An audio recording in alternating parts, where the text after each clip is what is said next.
বলেন ইন্নামা জাযাউল্লাযীনা ইউহারিবুনাল্লাহ ওয়া রাসূলাহু, নিশ্চয়ই যারা আল্লাহ এবং আল্লাহর রাসূলের বিধানের অবাধ্যতা করে, তার বিরুদ্ধে যুদ্ধ ঘোষণা করে, তার বিরুদ্ধে আচরণ করে, ওয়া ইয়াসআউনা ফিল আরদি ফাসাদা, এবং জমিনে বিপর্যয় সৃষ্টি করে, ফাসাদ সৃষ্টি করে, যে আইয়ুকাত্তালু, হয়তোবা তাদেরকে হত্যা করা হবে, আও ইউসাল্লাবু, অথবা তাদেরকে শুলিতে চড়ানো হবে, আও তুকাত্তা আইদিহিম ওয়া আরজুলুহুম মিন খিলাফ, অথবা বিপরীতভাবে তাদের হাত এবং পা কর্তন করা হবে, কেটে দেওয়া হবে, আও ইউনফাউ মিনাল আরদ, অথবা তাদেরকে জমিন থেকে, ওই ভূখণ্ড থেকে বিতাড়িত করা হবে, বের করে দেওয়া হবে,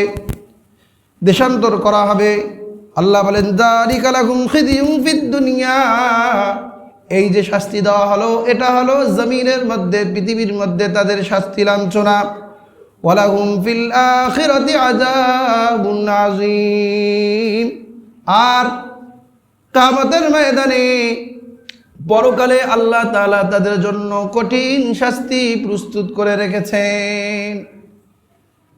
তাফসিরে কুরতুবির মধ্যে এসেছে, আল্লামা ইবনে কাসির রাহমাতুল্লাহি আলাইহি তাফসিরে কুরতুবির রিওয়ায়াত বর্ণনা করেছেন যে এখানে 4 ধরনের অপরাধ এবং 4 ধরনের শাস্তি এসেছে।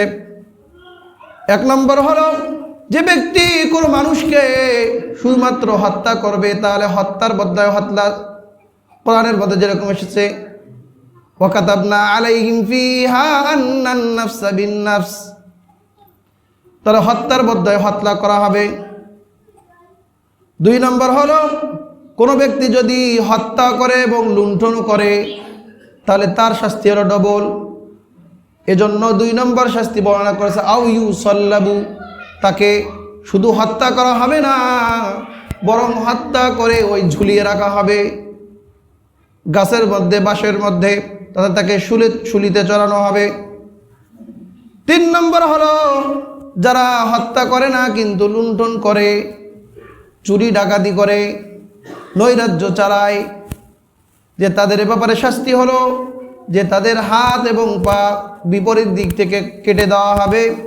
4 নম্বর হলো, যারা চুরিও করে না, লুণ্ঠন করে না, হত্যাও করে না, বরং বিপর্যয় সৃষ্টি করে, ফাসাদ সৃষ্টি করে, ত্রাস সৃষ্টি করে। বর্তমানে যেরকম হিন্দুদের মধ্যে একটি সংগঠন আছে, ইসকন সংগঠন,